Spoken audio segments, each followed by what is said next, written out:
Hello. उम्मीद है आप सब ठीक ठाक होंगे। दोस्तों, एक व्यथित करने वाली खबर है कटिहार से। वहां के मोहना चांदपुर दियारा क्षेत्र से एक विचलित करने वाली खबर है। जानकर मन एकदम व्यथित हो गया। हुआ क्या है कि वहां के एक लोकल आतंकवादी ने, जिसका नाम मोहना ठाकुर है, उसने 7 यादव युवाओं की हत्या कर दी। उसकी लाश बोरियों में बंद कर गंगा नदी में बहा दी, जिसमें से 3 लाश अब तक बरामद हो चुका है और बाकी का कुछ पता नहीं है। समझ नहीं आ रहा है कि नीतीश कुमार की निकम्मी पुलिस को उस राक्षस को न पकड़ पाने की कैसी मजबूरी है।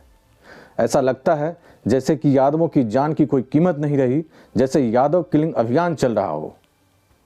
कोई भी कहीं भी किसी भी यादव को मार देता है।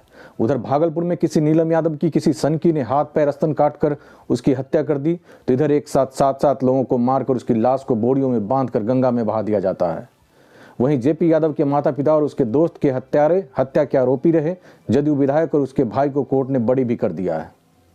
पहले कहा जाता था कि कानून के हाथ बहुत लंबे होते हैं, लेकिन लगता है अब बिहार में कानून के हाथ को लकवा मार गया है।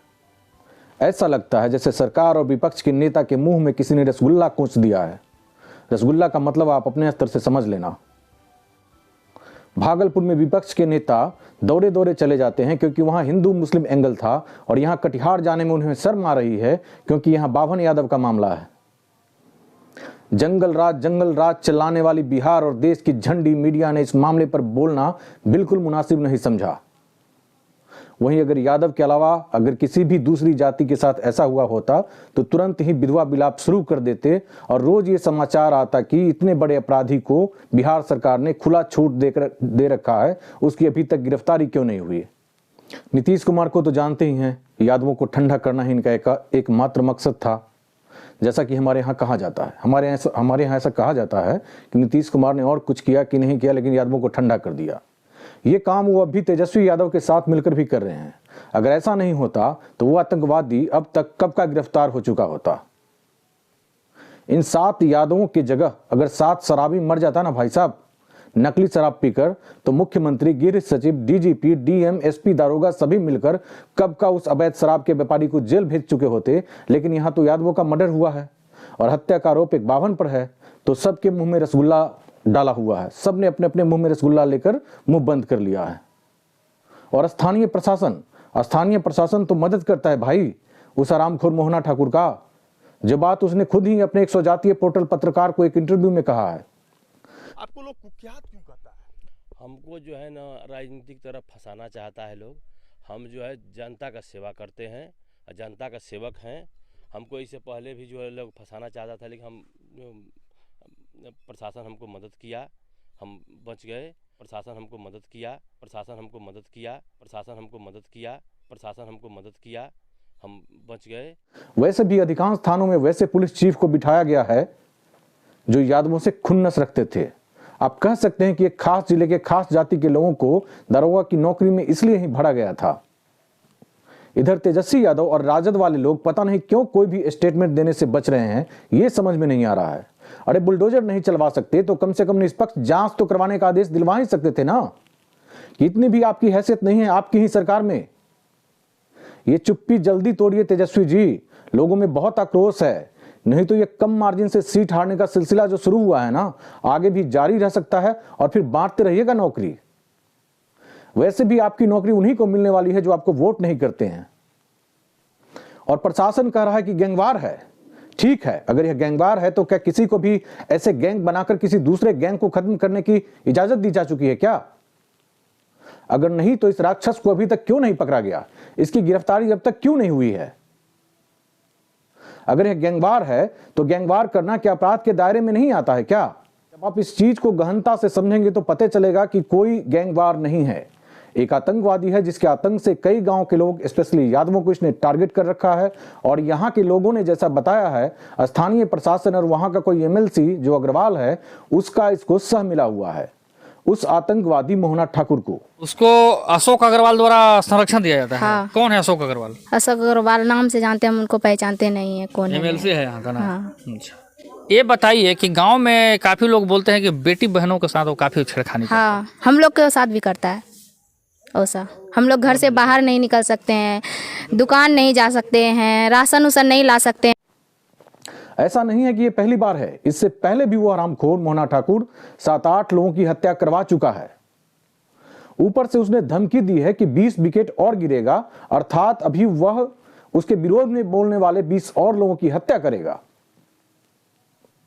सोशल मीडिया में मैसेज वायरल हो रहा है कि मिशन सक्सेस, फलाना की रात चली।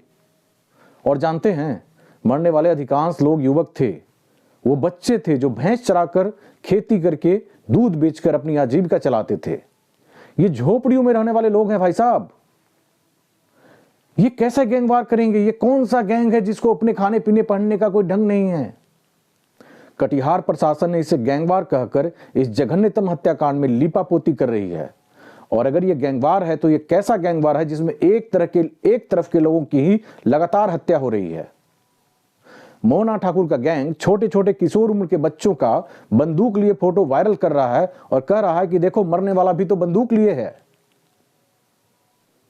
जब तुम किसी के घर में घुसकर उसकी इज्जत लूटने की कोशिश करोगे, उसकी बहनों के साथ अत्याचार करोगे, उसे दूध बेचने नहीं दोगे, उसे भैंस चराने नहीं दोगे, उसके साथ लूटपाट करोगे, तो कोई भी बंदूक उठाएगा ही।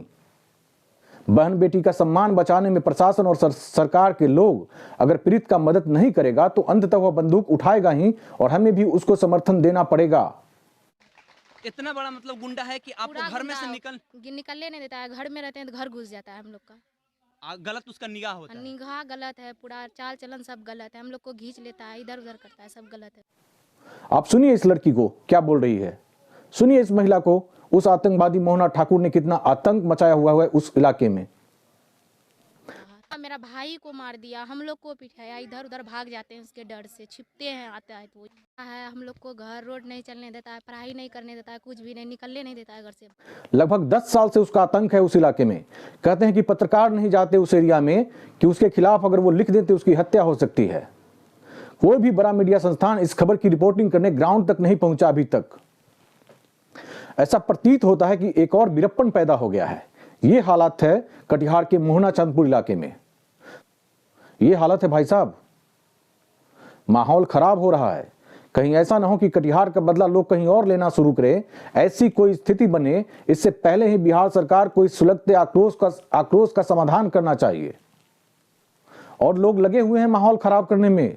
लोग हंसते हुए इमोजी के साथ पोस्ट कर रहे हैं कि अभी 20 विकेट और गिरने वाला है। ये बात कही है उस दोगले मोहना ठाकुर ने। सरकार को ऐसे असामाजिक तत्वों को तुरंत दंडित करने की जरूरत है। चाहे ये गैंगवार हो, जातीय वर्चस्व हो, लोकल गुंडई हो, जो भी हो, इसे समय रहते उस मोहना ठाकुर को गिरफ्तार करके उसे फास्ट ट्रैक कोर्ट के तहत सजा दिलवाकर जातीय विद्वेष फैलने से पहले ही इसको शांत करना होगा। मोहना चांदपुर वो गांव कहीं ना कहीं गुलामी के जंजीरों में जकड़ी हुई है। अभी भी लोग यहाँ के गुलाम हैं। कहीं ना कहीं इससे अच्छे अंग्रेज थे लगता है।